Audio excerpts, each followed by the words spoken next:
Yo, what's up? It's the Heavyist podcast, weekly worship at the altar of radness. Uh, it's your favorite British riff distributors here to talk about two fantastic new records. If this is your first time joining us, thank you. My name's Sonny, and this is Gary. We Hi. talk about awesome bloody music all the time. So if you enjoy heavy music from any end of the spectrum, just give us a little like. If you want to do a sub, that'd be bloody amazing. And yeah, we'll be loading you up with sick releases every bloody week. This week, just to sort of properly give you an idea of the kind of spectrum we're covering, I think we've chosen two records that could not be more diametrically opposed in the worlds of heavy music, and I cannot wait to chat about them.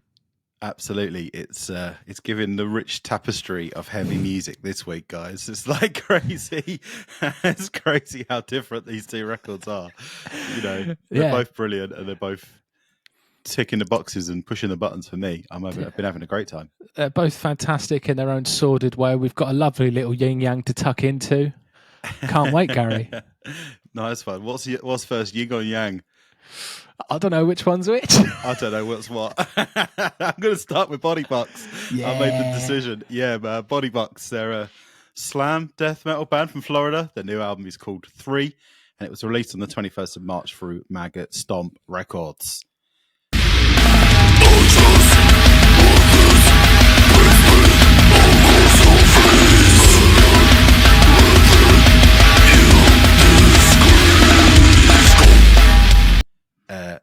I don't know who is mainly behind this band. If you ever look on their Bandcamp, it's all written by Harrison Brown, who's the vocalist and the main guy who you'll see with the mullet and the moustache and the tattoos, the main guy.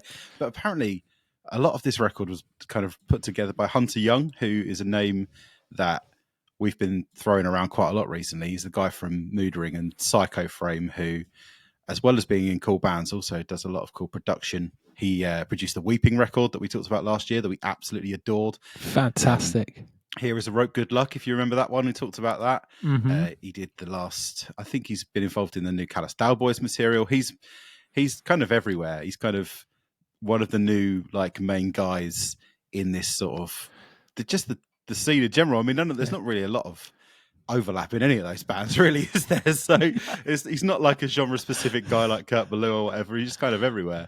I don't know if you've seen, there's like a YouTube video from Harrison from Bodybox where he basically talks. He's kind of bemoaning like everyone's preconceived notion of what a band is these days. Like we've kind of been conditioned to expect a group of best mates to kind of know each other from school and have spent 10 years playing Battle of the Bands together, and basically he's like that doesn't work anymore, that's dead. So no, if I just want to start a band and then I just kind of get some people to come and play in said band, then whatever, like just get over it, like that's how I've done it and that's cool.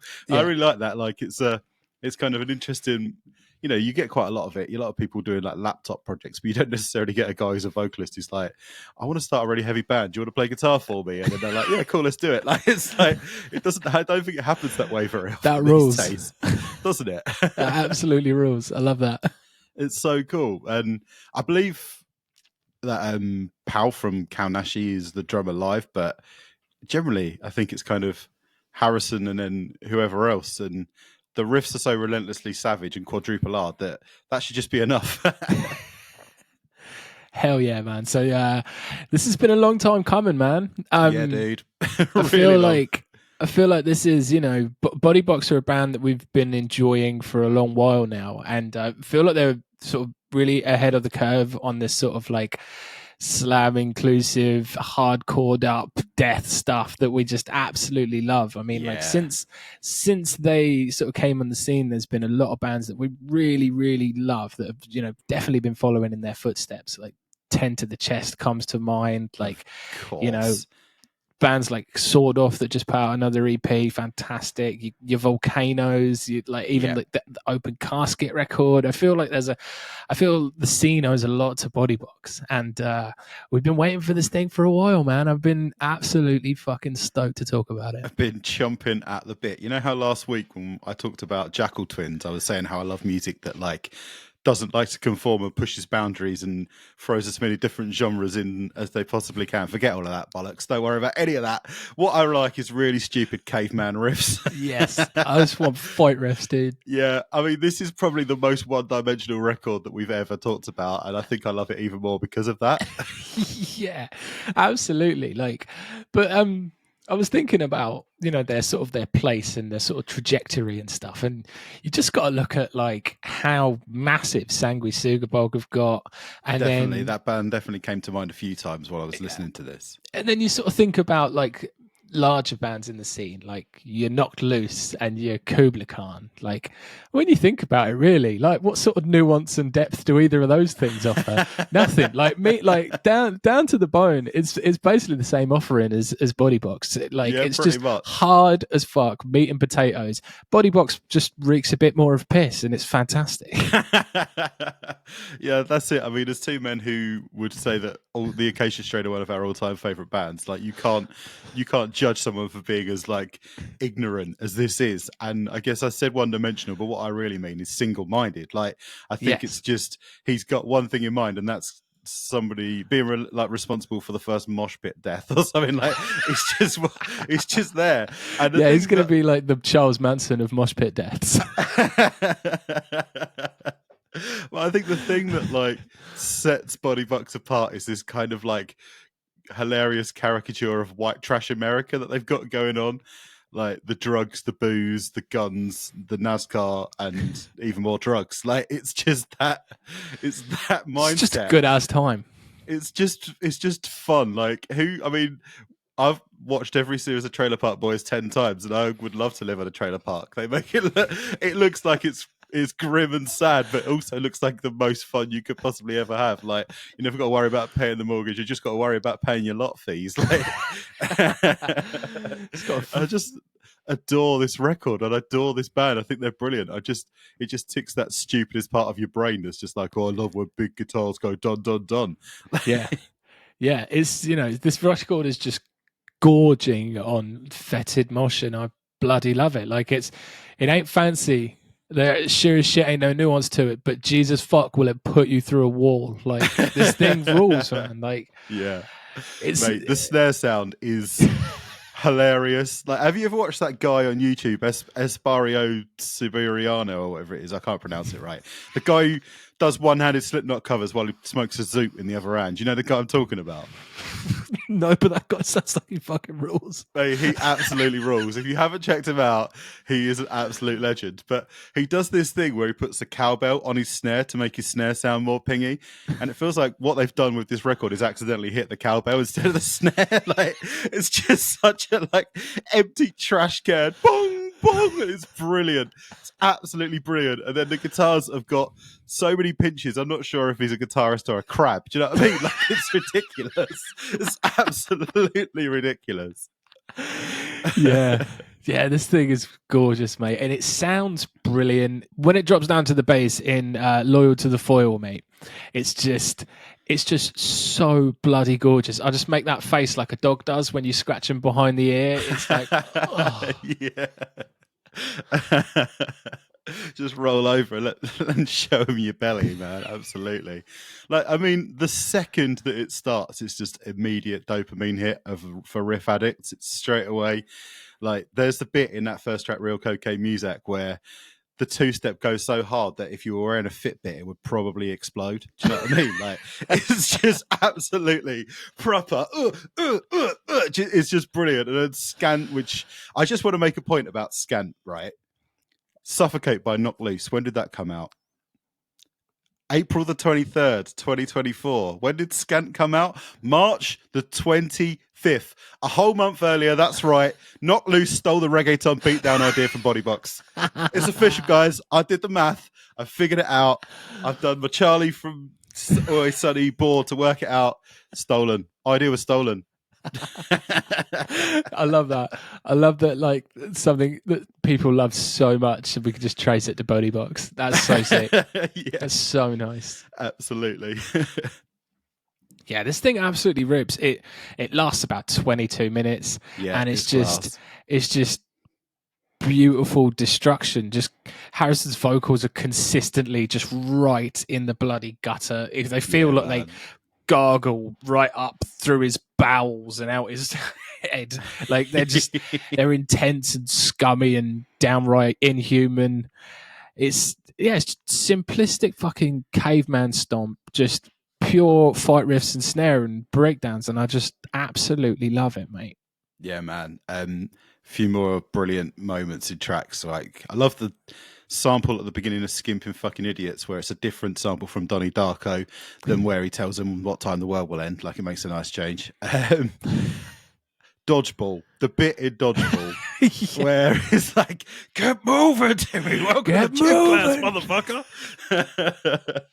And then today's lesson, dodgeball. Like, it's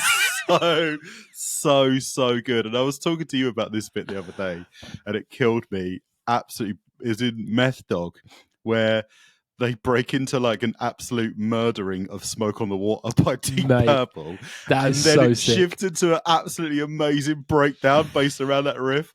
Like, it just made me laugh so much the first time I heard it, because you kind of think like that's kind of famously like the first guitar riff everybody learns, and the fact that they do it so badly. But then they make it into the sickest breakdown. It's such a great moment. It really made me laugh. I thought it was quality. Another moment that really made me smile on the record is the Street Soldier feature. Oh, yeah, man. That was so great. Wicked. Absolutely loved it. The juxtaposition of the really like Sheffield accent coming in something that's so kind of like quintessentially like trashy American was really funny. I just loved it. Yeah, brilliant. What a pairing, man. Street Soldier and Bodybox, like absolutely brilliant. Love it. Like just such a great crossover. And I think it was both of them as well. I think it was like the vocalist and the old drill sergeant. Like, I think it might have been all of them. It was absolutely brilliant. I loved seeing those two worlds collide, man. And just I would imagine if Bodybox come over and they bring they go out with Street Soldier. That would be just Street fantastic. Soldier would be such an unmissable tour if that came to the UK. Mate, God. Bodybox's Street Soldier, mate. The venues would just be shut down. It would be destroyed. Mate, the Albanians and the Moshers would unite. It would be great for the culture. I mean, you need to pre-warn your mum to do babysitting just in case that happens. Like, mum, just so you know, if this happens. Mate, incredible. This album is so fun. It's so daft, but in the best possible way. Yeah, I can't get enough of it. Like, I think at the moment, like, probably my two favorite albums of the year so far are Imperial Triumphant and Bodybox, which just makes me sound really, really cool, doesn't it? It makes me sound like an incredibly well-rounded human, mate. Absolutely. It highlights the rich tapestry that is heavy music, Sonny. Yeah. And explains why I've spent most of my life dedicating my entire personality to it. You're a complex genius, Gary, is what it is. Thank you very much. I appreciate you noticing. Yeah, it's been a while. There's a lot of bands that have come up in this sound since them, and we've been waiting. And there's no way this album's going to disappoint anybody. It fucking rules. Yeah, it's absolutely quality. Also, the front cover picture of a chicken. Like, why? I don't get it, but it's brilliant. Is that Oscar Goldman?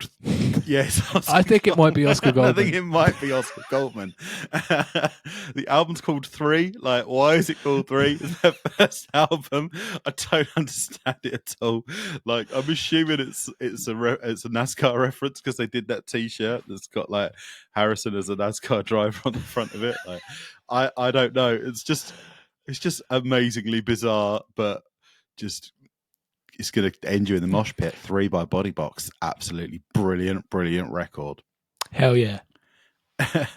And then for something completely different. This is something you put on my radar, which I wasn't really aware of, but the band are called Rwake. That's spelt with an R. It's not Wake as in our wake, like it's a different Wake.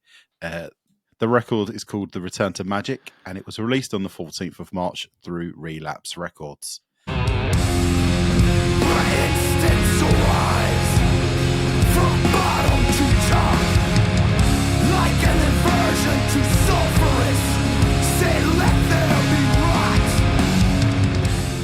This is apparently Wake's first record in 10 years, son. Yeah, Although for me, it's their first record because I've never listened to them. So yeah, they've been going for a long ass while. So yeah, just cards on the table, no cool points here. I did not know about this band until very very recently. So I think Jim sent us the single, and I say single in inverted commas because it was 12 minutes long. And I think I listened to it, and I really enjoyed it, and I kind of thought like, oh, I guess I know what I've got on my in my ears right now because it's a 12-minute single. Like I understand what this band are about just based on that. But actually, I was kind of wrong. Like I think this record enjoys a lot of like sort of strange meanderings and has these like weird little pockets. It's kind of like, I don't know, it's a bit strange. Like you walk along and you kind of like, oh, what was that? What's going on over there? Like, I really like the way that it's kind of uncategorizable to a certain extent. yeah, I mean, if I had to give it like a category, well, this isn't really a category. I would say realistically, it sits between sort of post metal, doom, and like with like folk aspects as well. Yeah, there's a lot going on. There's some sort of stonery, sludgy stuff. There's some Yeah, almost kind of screamo-y kind of ideas that go on. There's quite a large dollop of kind of your classic rocky kind of, like an Elder or that sort of style of band. There's quite a lot of that kind of thing going on.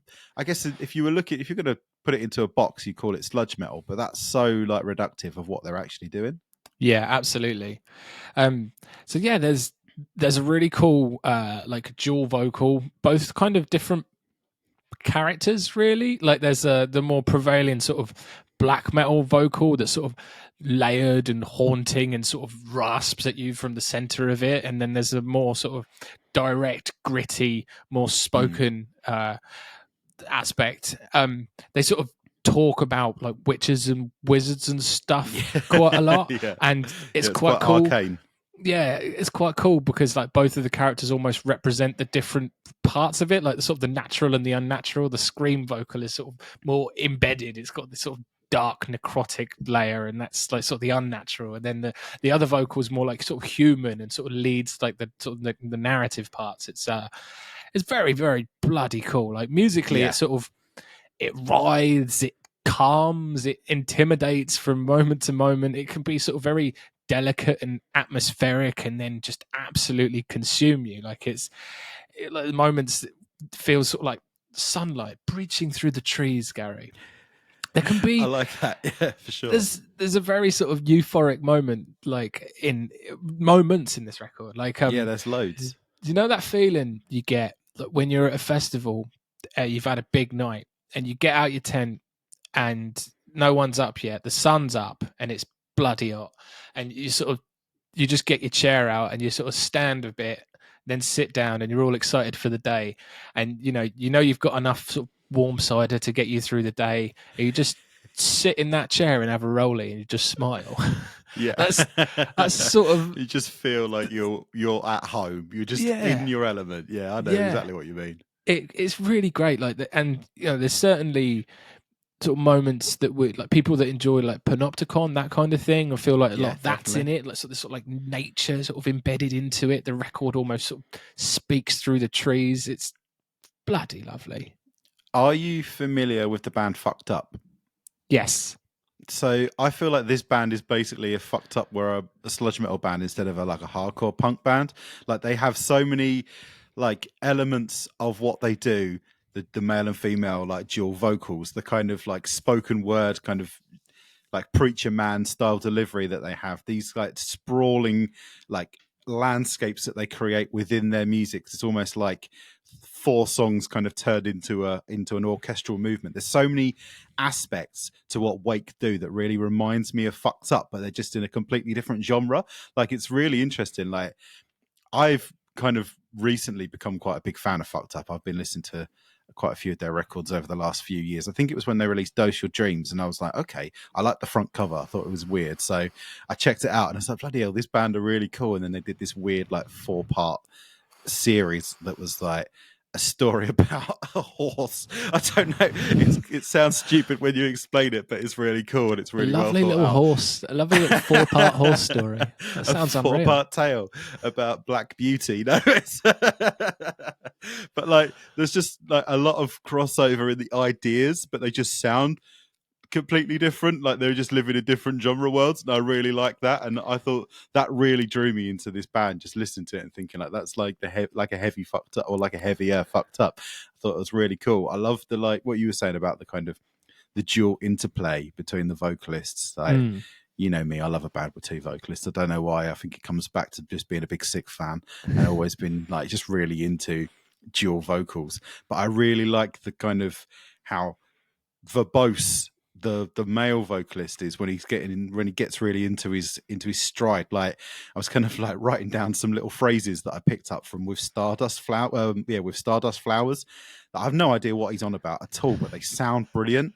Like great seismic conductor. That's brilliant. Oh yeah, That's I remember the old prismatically conductor. bleeding a rainbow delight. Like that one was one of my favorites. Like, what that means, I haven't the foggiest, but it sounds really good. Like it feels like the geezer had a thesaurus on toast for breakfast, and I really like that. Like I just really enjoy how verbose and poetic everything that he's saying is, even though I have not a clue what he's talking about. I know he means it. I know whatever he's talking about, he means it. And it means a lot to him. It just goes completely over my head. I just think I'm too stupid for it, but it sounds wicked. I love it. I really like the doom chops on this record. Are lovely, very gorgeous, atmospheric doom riffs. Something that you would hear like come out from like Warning or Pallbearer. Like very very lovely and warm. It's really really cool, man. Yeah, when I was listening to. It's funny I'm bringing up Yellowstone 2 weeks in a row, but like Distant Constellations and Psychedelic Incarceration gave me like Yellowstone vibes because it's quite folksy, and it's got this sort of like wise sage at the top giving advice about the youth of today. And I found it really, I mean, he's got some good points as well. I just found like the way it kind of builds and swells, like it really reminded me of Pussifer. And I know they used quite a lot of Pussifer's music in the Yellowstone soundtrack. And I was kind of thinking like, this just feels a bit Wild Westy, a bit kind of like American frontier. And I thought it just really worked. Like it's such an evocative kind of like, it conjures an image as you're listening to it, doesn't it? It's something they always say about like Mastodon. When you listen to Mastodon, like you can close your eyes and you can kind of imagine yourself in a place depending on what record you're listening to. And I really got that vibe from this Rwake record. Like it just felt like it just kind of picked me up and just kind of put me in the desert in like America. Like I really enjoyed it. I found it like a really cool kind of escapist album because it's quite long. So I think it's important that when you've got a 55-minute album that you're drawn in a lot by it, because you don't want to be zoning out and like, you know, checking your watch and like, oh blimey, how long's this album been on? And that doesn't happen with this. You kind of like get lost in it. Yeah, that's absolutely like the way that you should consume this is like save this for your next like woodland walk. Definitely. To be fair though, this record might be too powerful there. Like I can't be held responsible if the ground just opens up, accepts you, and then you just become Swamp Thing. Like that's the trees become sentient, and it might be too powerful to listen to in the woods, but that's exactly where you should be listening to it. If you were ready to surrender to the green, this is the album to do it to. Yeah, for sure. You go down there, Hot Five Alec Holland, and just be on your merry way. It's funny because a Bodybox could be like, what's his name? Animal Man, couldn't it? Mate, yeah, this record is great. It's quite dense, you know, longer tracks. I think it's about 5-6 tracks total. The last track's very short and beautiful. But multiple like 10+ minute tracks. But it does a lot. It does a lot of really beautiful stuff, and it's just something. Yeah, you should be consuming this whole. Absolutely, definitely. I think it's bloody gorgeous. Yeah, it's a really awesome piece of work, man. Really, I appreciate you messaging me and be like, we need to talk about this record. Because Yeah. I don't think I would have really given it the time just because I'd have been scared by 15-minute tracks. Like I'd have been like, oh yeah, I don't know about that. But I'm really glad that you kind of put me in a position where I had no choice. And I was just like, yeah, this is I was like, look, I've got such a great idea. It's to do a complete yin yang of the pod where we just cover Bodybox and Wake. No one's out there doing that, Gary. No one's going to do that. No one's out there. And No there's one's probably a out there. reason for that, but fuck it. That's why you tune into the Heavyist, because we do the things that other people aren't prepared to. Like talk about these two mental records. One more thing that I came across when looking into this band is that the vocalist, I think he was one of the people that put together a really cool documentary called Slow Southern Steel, and it's all about like the Southern metal. They're from Arkansas, and it talks to loads of different people from really cool bands like Weed Eater, like Phil Anselmo's in there, Randy Blythe's in there, loads of other bands, and loads of bands that I can't remember. And it was really, really great. Just gets into like Southern music and the sound and how it sort of came about. Cool. And where can I watch that? It's on YouTube. You can find the whole thing. It's from about 10 years ago. I had a fucking lovely time. You know, I'll put a link to it in the description if anybody else wants to check that out, because that sounds really cool, and I'm really great. That. Loads of cool people talking from cool bands about Southern metal. It's fantastic. Hell yeah, man, great record. The Return of Magik by Rwake. Give it a spin. Hell yeah, brother. That was 2 brilliant records, mate. If you enjoyed it, why don't you give us a sub? That'd be fantastic. Do some commenting. Let us know what you think of the records. We'll be back next week chatting about some bloody gorgeous riffs. Always, every week, mate. We'll be here doing it every week. Endlessly, until we perish. Hopefully that won't be too soon. We'll see you then. Take care. Bye. Bye.